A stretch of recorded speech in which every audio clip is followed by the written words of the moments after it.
Hi, Graham McMahon here. Going to continue the discussions on the skills from the natural crotch rigging. Before I do that, I'd like to ask a question to camera. And that is that, do you think that the current training outcomes properly represent operational competence?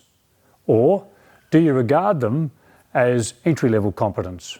So either operational or entry-level. If you think they're operational competence, I think we've got a problem.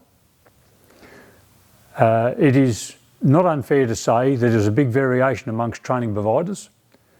Rarely do they cover all aspects of the range of variables of the units to be covered. This is on practical skills.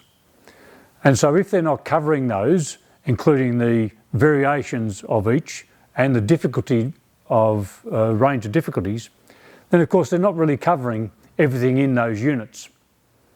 And there is great variation in those training outcomes across the RTOs in Australia.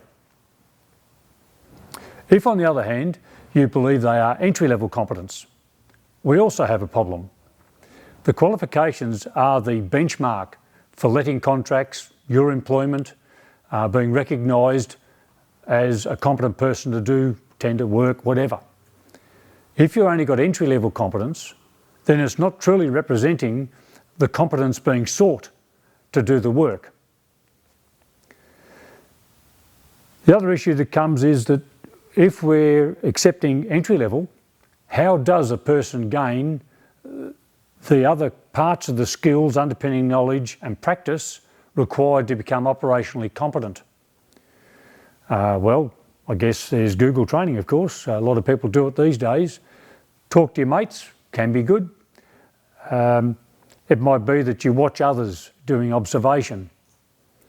But there's no real qualification or check that they're getting the correct information or not picking up unsafe practices. So it becomes a bit of an issue if we're going to accept entry-level qualifications to be the operational standard. What I'd suggest is that operational competence is made up of a series of skills.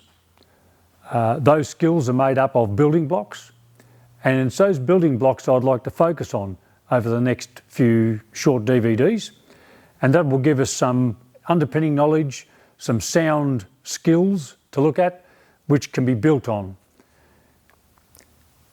Just as a summary, skills impact, when asked, thought that the training outcomes were operational competence. But I haven't struck one person yet in industry, no matter what aspect of the job they're in a practical sense, that honestly believes that it is operational competence.